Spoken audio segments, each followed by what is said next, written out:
Buenas, ¿qué tal? Hasta ahorita hemos estado hablando acerca del divorcio, pero no hemos mencionado la casa de Shammai o de Gilel. Y es un tema que sale a relucir muy frecuentemente cuando se discute acerca de Mateo 19:9, de, de a qué se refiere la pregunta de los fariseos y la respuesta de Jesús.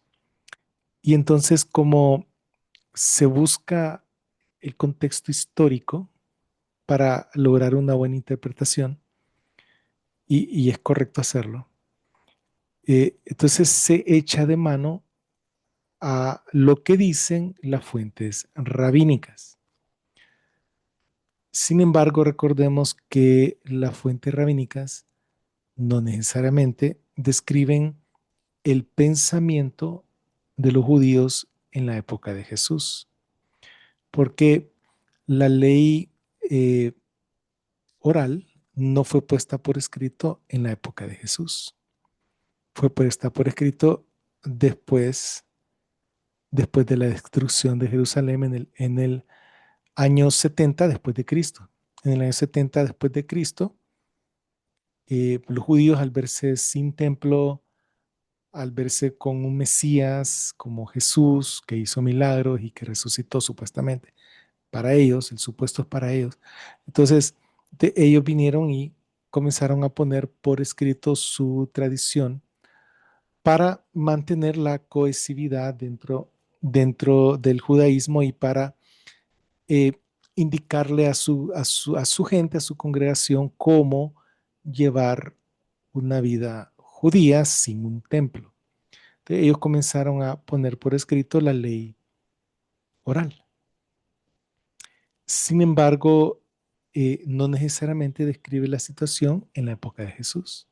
Tal vez habían algunos pensamientos, pero no se sabe a ciencia cierta de que estas dos casas existieran en el tiempo de Jesús. Ahora, haciendo esa salvedad, entonces vamos a hablar un poco acerca de qué es lo que dice la tradición oral que fue escrita en la Mishnah, y después vamos a ver la Confesión de Westminster de 1648.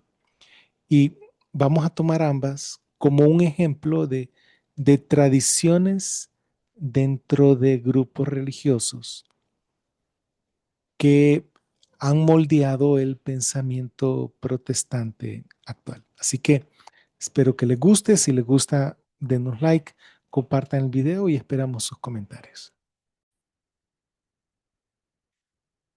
Esta es una foto de cómo pusieron ellos por escrito en el centro la palabra de Dios y alrededor los distintos comentarios de sus rabinos con respecto a cómo interpretar la misma.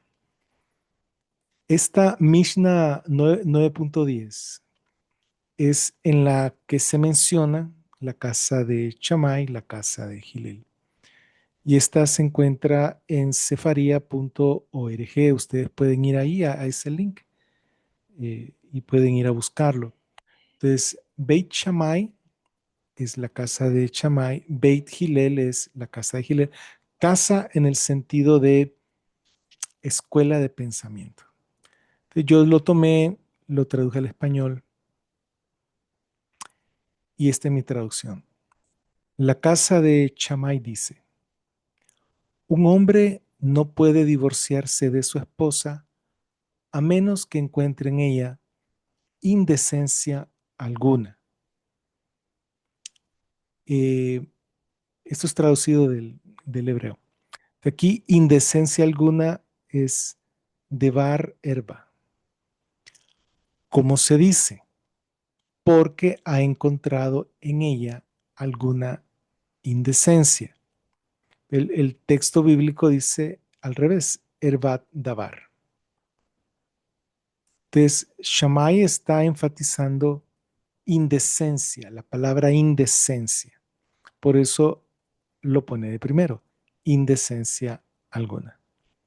Aunque la palabra dice porque se ha encontrado en ella alguna indecencia. Y si ustedes ven, es una cita de Deuteronomio 24, capítulo 1, y en el primer video de esta serie. Hemos visto cómo eso no es que está indicado el divorcio por cualquier causa, es decir, por alguna indecencia o indecencia alguna, cualquiera de las dos formas, porque eso forma parte de lo que se llama la próstasis, es decir, la parte descriptiva de la ley. Deuteronomio 24, del 1 al 4, describe y después prescribe. Describe un caso del verso 1 al 3 y en el verso 4 prescribe qué es lo que Dios manda que se haga. Pero ellos están hablando y como ellos ya para el tiempo después de Jesús, después de la destrucción del templo, ellos claro, esto probablemente se refiere a dos casas de pensamiento en el tiempo de Jesús, pero no hay una forma exacta de comprobar eso. Pero eso es lo que los ah, críticos textuales, los estudiosos, eso es lo que piensan, ¿verdad? Que esto estaba en la época de Jesús. Bien, aquí Chamay enfatiza entonces indecencia. Y siguiendo con la traducción, y la casa de Gilel dice, incluso si estropea su plato, como se dice, porque ha encontrado en ella alguna indecencia. De las dos casas citan el mismo verso para que vean cómo es la teología. En la teología, alguien puede citar un verso, darle una interpretación diferente a otra persona que cita exactamente el mismo verso. La clave está en dos cosas. Saber cuál es la redacción exacta de la palabra de Dios. Para eso está la metodología de la familia 35, que a mi parecer es la mejor. Y luego, eh, saber cómo interpretar correctamente la palabra de Dios. Entonces aquí la casa de Chemai enfatiza que tiene que haber una indecencia. Tiene que ser algo indecente. Así, indecente, ¿verdad? Desde el punto de vista sexual, algo indecente. No necesariamente fornicación o adulterio, porque eso ya está legislado, codificado en la ley de Moisés, que fornicación o adulterio es pena de muerte. Entonces ellos toman esa indecencia alguna o alguna indecencia y Shammai dice, no, la clave es indecencia. Hillel dice, no, la clave es alguna, puede ser cualquier cosa. Como dice Hillel, incluso si estropea su plata. ¿En serio? O sea, te vas a divorciar de tu esposa solo porque estropeó tu plato de comida. En serio, a eso llega la dureza de tu corazón. Tan duro estás. Hay quienes dicen que hay excepciones para el divorcio, es decir, que Dios no permite el divorcio excepto en algunas causas, pero no hay excepciones para el perdón. Dios dice que perdonemos cuando Pedro le preguntó a Jesús, hasta 7 veces, no, no, Pedro, hasta 70 veces 7, el mismo día.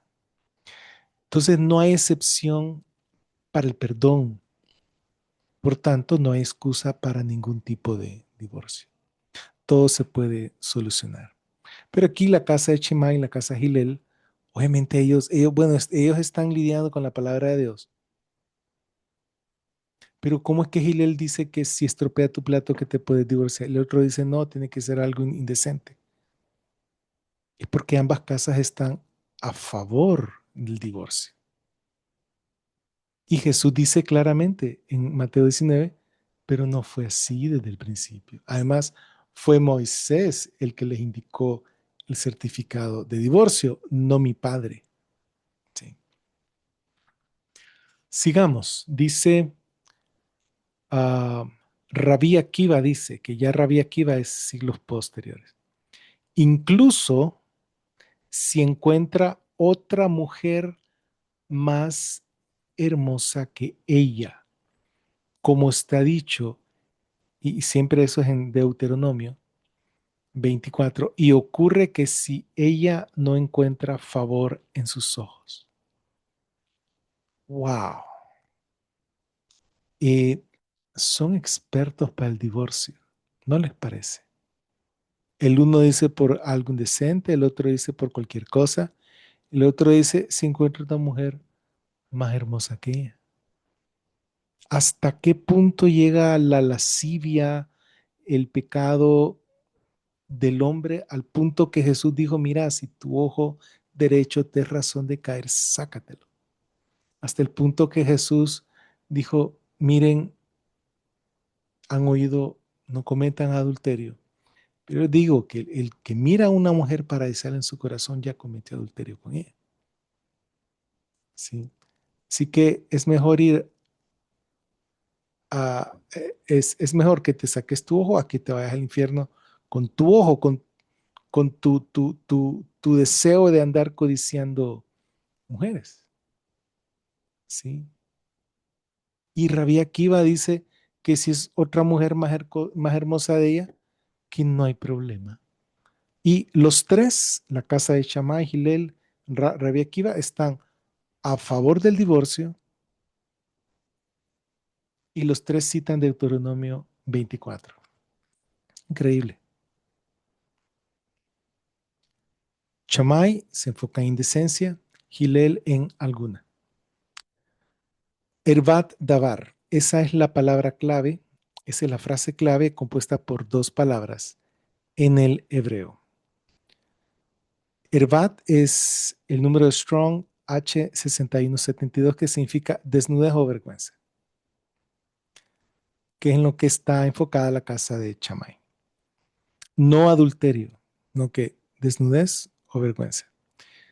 Dabar es palabra, asunto, cosa, que es en lo que se enfoca la casa de Hillel. Entonces, estos, estos rabinos separaron la frase y divorciaron la palabra erbat para darle significado a la frase y el otro divorció la palabra dabar para darle significado a la frase y a la oración.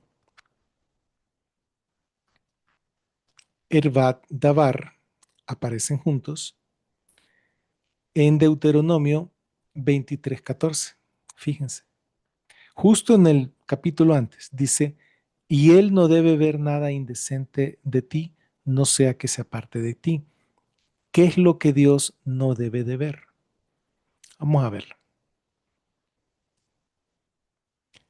Dice Deuteronomio 23:12, tendrás también un lugar fuera del campamento y saldrás ahí y tendrás entre tus herramientas una pala. Cuando te sientes allá afuera, acabarás con ella y te darás vuelta para cubrir tu excremento.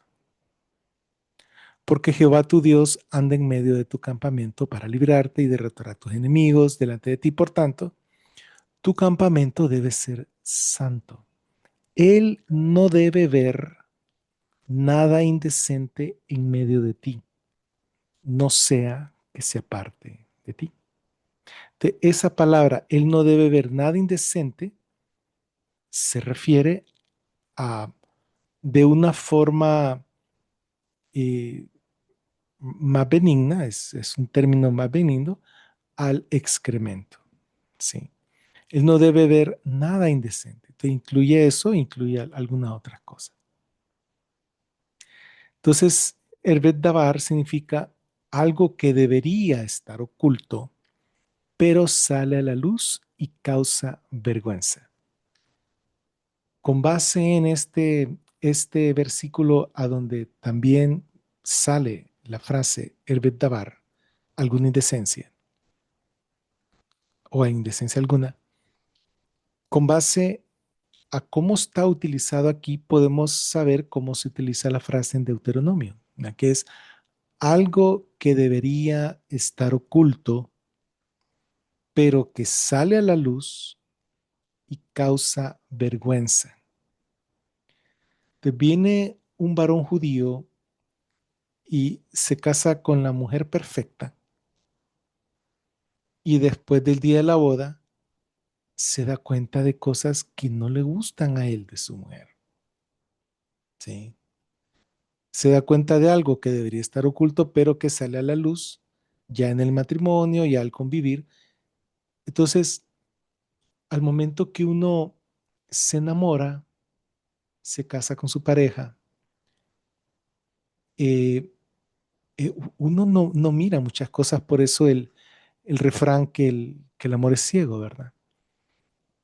Luego, cuando uno ya comienza a convivir, uno se da cuenta realmente cómo es la otra persona. Pero, pero no por eso es que te vas a divorciar. Pero eso es lo que hacían los judíos en el tiempo de Moisés. Deuteronomio 24 del 1 al 4 está describiendo una situación. No está diciendo que den carta de divorcio. No está diciendo cuáles son las causales correctas del divorcio, como la casa de Shammai, Gilel o Akiva quiere pretender que están diciendo. No están diciendo eso. Si ustedes ven del versículo 1 al 3 en Deuteronomio 24, sale la descripción de lo que ocurre y en el versículo 4 sale la prescripción de la ley. Bien, entonces, Deuteronomio 24:1, cuando alguno toma a una mujer y se casa con ella y sucede que no le es agradable porque ha encontrado algo reprochable en ella, eso es algo, porque ha encontrado algo que debería estar oculto, pero sale a la luz y causa vergüenza, ¿verdad? Entonces aquí del versículo 1 al versículo 3 dice, cuando alguno toma una mujer y se casa con ella y le escribe certificado de divorcio y sale de su casa, si el segundo marido le escribe certificado de divorcio y la despide de su casa, o si se muere, te viene la prescripción, la ley, la ordenanza. El primer marido que la despidió no podrá tomarla nuevamente como mujer. Entonces, la única parte prescriptiva es el versículo 4. Próstasis o condición, ¿sí? Condición, caso, y la prescripción, que es la apodosis. Entonces, la primera parte es la descripción y la segunda es la prescripción. Y tengo un resumen, si me permiten, yo no sé su trasfondo, no sé si son judíos mesiánicos o de fuentes de raíces hebreas. Yo no estoy aquí para insultar a nadie, simplemente para decir cómo son las cosas y dar mi opinión al respecto. Ambas casas, Shammai y Hillel, permiten el divorcio. Shammai es un poco más estricto, pero lo permite en caso de indecencia. No necesariamente de adulterio, como hay gente que interpreta a estos rabinos de que en caso de adulterio ellos aceptaban el divorcio. Más adelante, cuando ellos quedaron sin tierra, porque los romanos los sacaron, cuando quedaron sin templo, porque los romanos destruyeron el templo en el año 70, en el año, no sé, por ahí 130, 140, los sacaron permanentemente de la tierra prometida, de la tierra de Canaán. Entonces, cuando ocurrió eso, entonces ellos comenzaron a aceptar el adulterio como causal de divorcio, ¿verdad? Eh, pero antes de eso no. Entonces aquí lo que está diciendo Chamay es algo indecente, alguna indecencia. No está hablando de adulterio. Gilel lo permite por cualquier causa menor, al igual que Akiva. Ahora bien, Dios el Padre no permitió el divorcio por fornicación en el Antiguo Testamento. Es decir, sexo premarital, adulterio, incesto, homosexualismo, bestialismo, al prescribir la pena de muerte para tales casos. Dios el Hijo no permite el divorcio por causas de no fornicación en el Nuevo Testamento.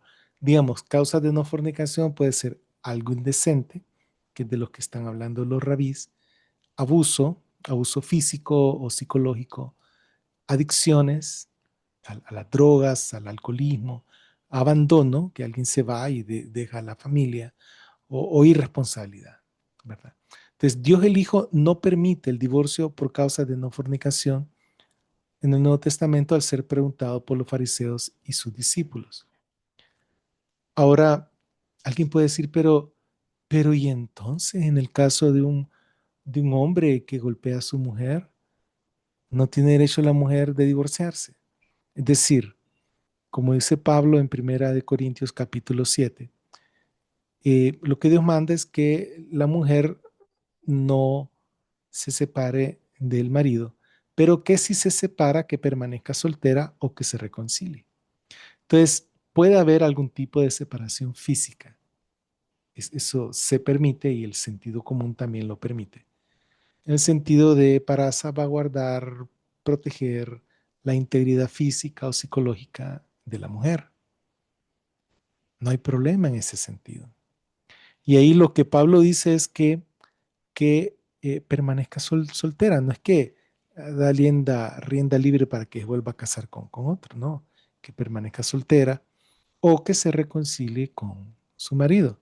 Claro, tiene que haber razones de que el hombre cambie, pues, porque si no le vuelve a pegar, pues, de que se reconcilie con su marido. Entonces, eh, ahora, por divorcio me refiero al divorcio real en el sentido que Dios disuelve el matrimonio y ya no existe la unión y los dos, cada uno puede tomar su comunión y casarse con el otro. Y al casarse con otro y tener relaciones con otro, no está en adulterio, sino que simplemente es otro matrimonio, pues, ¿sí? En ese sentido, Dios no permite el divorcio, porque lo que Dios unió, que no lo separe el hombre. Lo que Dios unió, que no lo separe el hombre. Claro, hay gracia. Hay gracia en el sentido que si un divorciado se da cuenta de todas estas cosas y que pecó al divorciarse y volverse a casar con otra, que lo confiese. Pero no es que tiene que divorciarse por segunda vez para volver a tomar la primera esposa. No estoy hablando de que eso es lo correcto, porque tenemos que vivir por gracia. Tenemos que aceptar nuestros errores, tratar de corregirlos, no empeorar las cosas y vivir por gracia. Y vamos a ir hablando en otros videos acerca de cuáles son las aplicaciones prácticas y qué es eso del divorcio divino y de otras perspectivas. Bien, entonces mi conclusión es que ambas casas están equivocadas, ¿sí? Porque Dios no permite el divorcio. De hecho, en Malaquías Dios dice, odio el divorcio. Eh, los romanos no impedían la pena de muerte por ley judía, por ejemplo, en el adulterio, en el tiempo de Jesús. Y para esto pueden ver el relato de la adúltera en Juan 7:53 al 8:11. Es probable que esas casas no existieran en el tiempo de Jesús. Tal vez algunos esbozos de ese tipo de pensamiento. Por eso, o sea, sí existía la ley oral, ¿verdad? Que fue la que Jesús denunció en el Sermón del Monte y que él denunciaba que los fariseos ponían a su tradición por sobre la palabra de Dios, ¿verdad? Entonces, sí existía la ley oral. Lo que no se sabe es que si existía o no, a ciencia cierta, si existía o no, por separado la casa de Gilel y la casa de Chamay. Parece ser que al final, ya con el judaísmo rabínico bien establecido, la que ganó fue la casa de Gilel. Y como un montón de fariseos se murieron o o adoptaron el cristianismo. Es probable que las casas no existieran en el tiempo de Jesús porque los escritos que las mencionan son de siglos posteriores. Es probable que existieran hasta después del año 70 después de Cristo. Aun si las casas existieran en los días de Jesús, ambas están equivocadas. La tradición rabínica no es base para determinar la doctrina cristiana.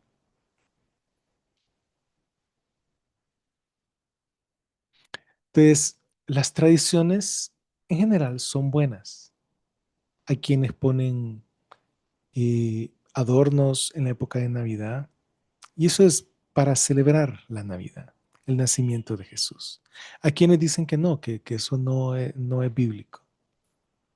Entonces, hay tradiciones que en Semana Santa se hacen ciertas actividades, aunque no esté en la Biblia que hay que hacerlas. Hay quienes tienen retiros en esa época aprovechando los feriados que hay en cuanto a las escuelas y los trabajos. Entonces las tradiciones son buenas, sí. Son buenas, pero no pueden estar por encima de la palabra de Dios. Ahora vamos a hablar de una tradición que viene de los reformadores. Entonces, Erasmo publicó su texto griego en 1516. Lutero sus 95 tesis un año más tarde, en 1517. Y comenzó la reforma. La reforma a la Iglesia Católica por parte de los mismos católicos. Y entonces ellos comenzaron a reformar varias cosas. Hubo cosas que no reformaron, ¿sí? Pero ellos reformaron varias cosas, comenzaron a quejarse de los abusos que ellos pensaban que eran abusos de parte del Papa y de los líderes eclesiásticos.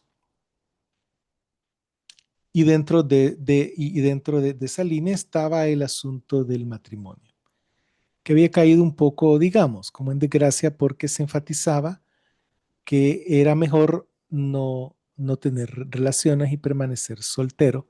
Entonces, los reformadores le criticaban a la Iglesia Católica eso, ¿verdad? Ya para 1535, unos 18 años más tarde, el rey Enrique VIII publicó un acta de supremacía en la cual decía, rechazo al Papa y yo soy como rey, el rey es el que dicta, es la autoridad máxima en asuntos de religión. Entonces rompió con la Iglesia Católica, se creó la Iglesia Anglicana. Y en los próximos 100 años, en Inglaterra hubieron tantos conflictos. Por ahí está Bloody Mary, que mataba a los protestantes, está la otra o el otro que mataba a los católicos. Entonces, hubo tanto asunto que ya para 1642, que por esa época había una guerra en Europa continental que se llamó la Guerra de los 30 años, en la cual fue una guerra entre protestantes y católicos por regiones. Duró 30 años, 30 años. Y entonces ya para 1648, no los europeos de tierra firme, sino los ingleses, ya tenían una confesión de fe, solo para apaciguar los bandos, definir mejor, esta fue una confesión que es solicitada a un poco más de 100 clérigos y no clérigos por parte del Parlamento. Entiendo yo que el Parlamento de los comunes, pero probablemente también de los nobles. Y entonces, a solicitud del Parlamento, que creo que fue en 1641, 42, más de 100 personas, como 120, 130, se reúnen periódicamente y sacan un documento que es una confesión. Se llama la Confesión de Westminster. Entonces, tiene varios puntos. Uno de los puntos tiene que ver con el matrimonio y el divorcio, y eso es lo que vamos a ver. Entonces, yo cito esta cuestión de Westminster como una tradición, y yo tampoco no quiero ofender a nadie, pero es la interpretación por escrito de pasajes bíblicos. Entonces, no es precisamente la Biblia, sino es la interpretación. Y claro, todos tenemos la interpretación. eh, de alguna forma interpretamos de una forma, interpretamos de otra forma, pero hay situaciones que están claras o se pueden ir aclarando conforme aprendemos más acerca de gramática, de historia y de tipo de cosas. Entonces, la Confesión de Westminster de 1648, que ha sido adoptada por las iglesias reformadas, tanto las iglesias protestantes, que son reformadas, obviamente, como por iglesias bautistas, que se llaman bautistas reformadas, de las cuales hay muy buenas congregaciones y tienen buena teología, pero como adoptan la Confesión de Westminster, mantienen vivo las razones de divorcio. Por ejemplo, aquí en el capítulo 24, párrafo quinto, dice, perdón, esta confesión la puede encontrar la original, la puede encontrar en inglés, la puede encontrar en español, a veces bien traducida, a veces mal traducida. Esto fue lo mejor que yo les pude hacer. Dice el capítulo 24, párrafo quinto. El adulterio o la fornicación cometidos después del compromiso. ¿Se recuerdan el video aquel donde les puse que aquí está el voto y después está la consumación y en medio está el desposorio? Bueno, aquí en vez de desposorio o voto dice después del compromiso. El adulterio o la fornicación cometidos después del compromiso, siendo descubiertos antes del casamiento, dan ocasión justa a la parte inocente para anular aquel compromiso. Y cita, hay una primera cita que aquí abajo es Mateo 1 del 18 al 20. Luego dice, en caso de adulterio después del matrimonio, es lícito para la parte inocente promover su divorcio. Y cita Mateo 5, 31 y 32. Y después de este, dice la Confesión de Westminster, puede casarse con otra persona como si la parte ofensora hubiera muerto. Y cita Mateo 19, 9. Y Romanos 7, 2 y 3. Romanos 7, 2 dice que la mujer se puede volver a casar si su marido muere. No dice si su marido comete adulterio, pero ellos toman en cuenta que el adulterio es como si el marido hubiera muerto. Y Mateo 19, 9, allí en el texto recibido, que es el texto de la Reforma, y ellos son fruto de la Reforma. Hasta 1648, el único texto que tenían los reformadores era el texto recibido, que son varias ediciones, comenzando por Erasmo, pasando por Estéfanos, después por Besa, y ustedes pueden ver el video donde habla acerca del texto recibido, ahí aquí mismo en mi canal. Entonces, ese texto recibido comenzó con Erasmo, y tuvo su punto máximo de culminación hacia unos 10 o 20 años de la Confesión de Westminster, con la publicación por los hermanos Elsevier, a donde ellos dicen, este es el texto que todos hemos recibido, ¿verdad? El texto que viene desde Erasmo. Y como pudieron ver en uno de los videos de este tema en mi canal, fue Erasmo el que introdujo la palabra excepto.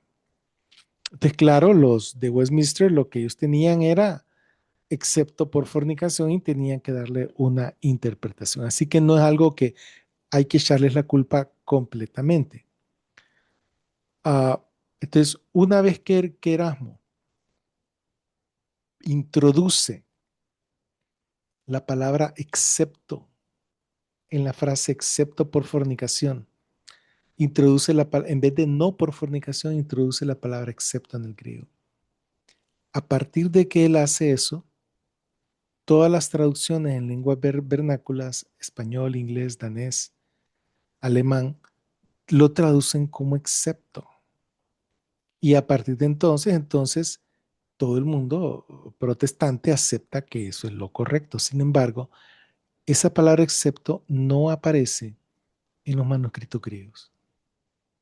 Parece una minoría del 3 o un poco menos, pero del 95% o un poco más, no aparece esa palabra. Incluso el texto crítico griego, que es el texto crítico que está en boga hoy en día, tampoco tiene la palabra excepto. Dice no por fornicación. Y la Biblia de Jerusalén es la única que lo traduce correctamente, no por fornicación. El resto de las versiones modernas que están basadas en el texto crítico de Nestle Aland lo traducen excepto por fornicación.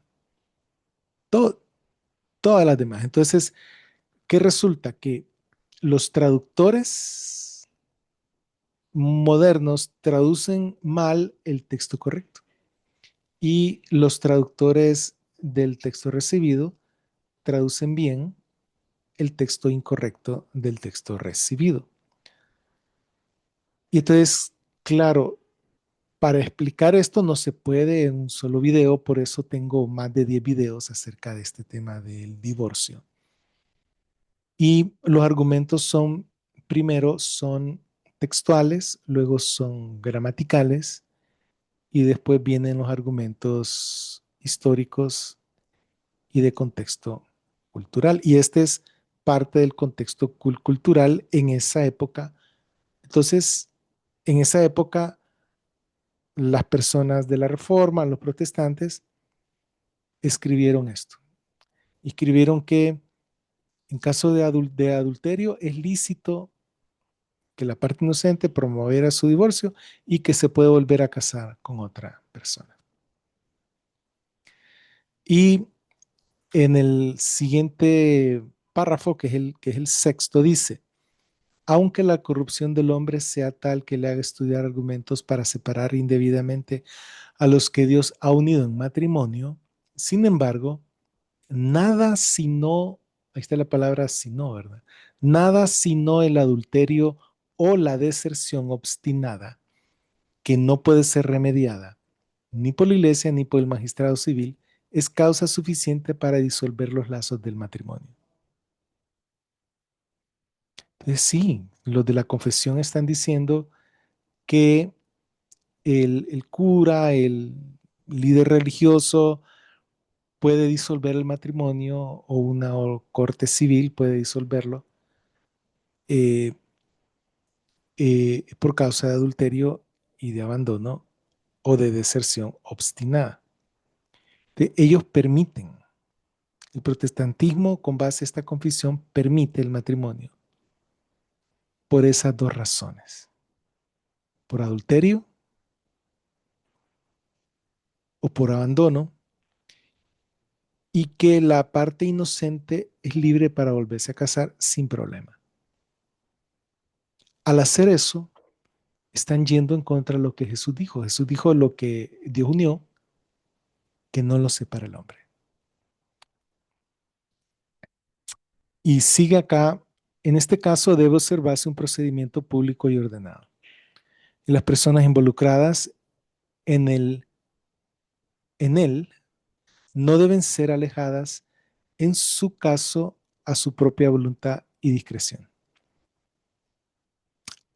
Y las personas involucradas en él no deben ser dejadas, en su caso a su propia voluntad y discreción. Bien, pueden buscar mejores traducciones de esto. Y entonces se cita Mateo 19, 8 y 9, 1 Corintios 7, 15, Mateo 19, 6, y luego se cita Deuteronomio, por eso 24, 1 y 4, por eso Deuteronomio. Es importante que lo tengamos claro, porque Deuteronomio es la base para interpretar Mateo 19, y Mateo 19 es la base para interpretar si esta confesión está en lo correcto o no, y para interpretar mejor 1 Corintios capítulo 7, 15. Me llamó la atención que la Confesión Bautista de Londres no tiene estos dos artículos, los omite. Ahora, no le podemos echar la culpa a los reformados de todo esto, aunque fueron parte de este asunto, pero recuerden que ellos estuvieron influidos por la razón y por el humanismo, al igual que por las escrituras. Erasmo de Rotterdam, el primer editor del texto recibido, es un humanista reconocido. Sus escrituras fueron el Textus Receptus, las escrituras de los reformadores. Para el Nuevo Testamento, el Textus Receptus desde Erasmo contiene la palabra excepto, como les decía, y la cual no aparece en el 95% de todos los manuscritos griegos. Tampoco aparece en la familia 35, el texto bizantino, el texto mayoritario o el texto crítico de Nestle Aland. No hay cláusula de excepción en Mateo 19:9. Y así está la situación.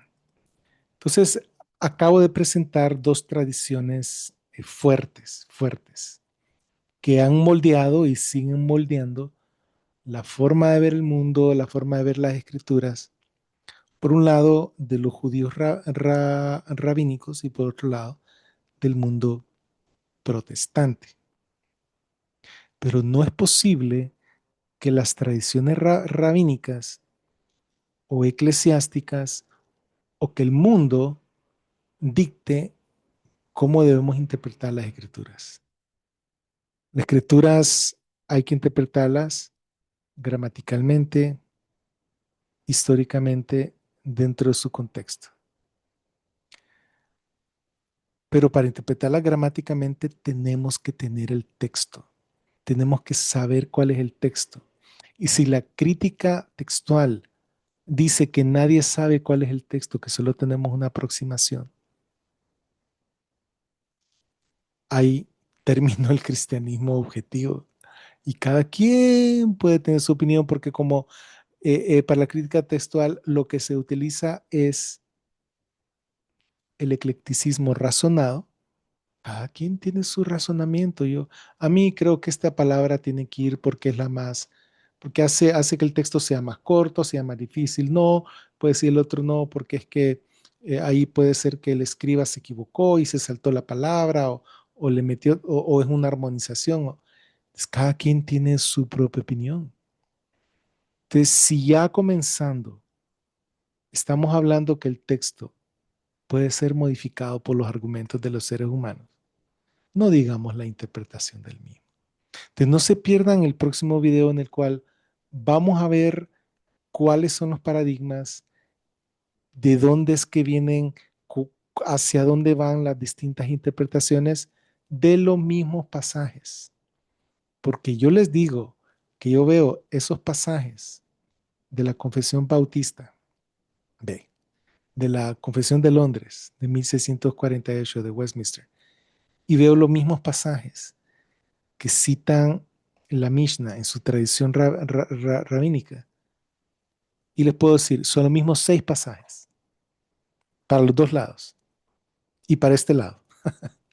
Los mismos 6, Deuteronomio 24, el 1 al 4, Mateo 5, 19, 9, perdón, Mateo 5, 32, Mateo 19, 9, Marcos 10, 11 y 12, Lucas 16, 18, aunque estos últimos dos que mencioné no se menciona mucho porque son categóricamente contundentes. Ninguno de esos tiene ninguna cláusula de excepción. Entonces se van a Mateo 19, 9. Y el sexto es 1 Corintios 7, 15. Para claridad, habría que involucrar un séptimo que sería Romanos 7, 2. Entonces, ¿cómo es que teniendo los mismos versículos se interpretan de forma distinta, incluso contradictoria?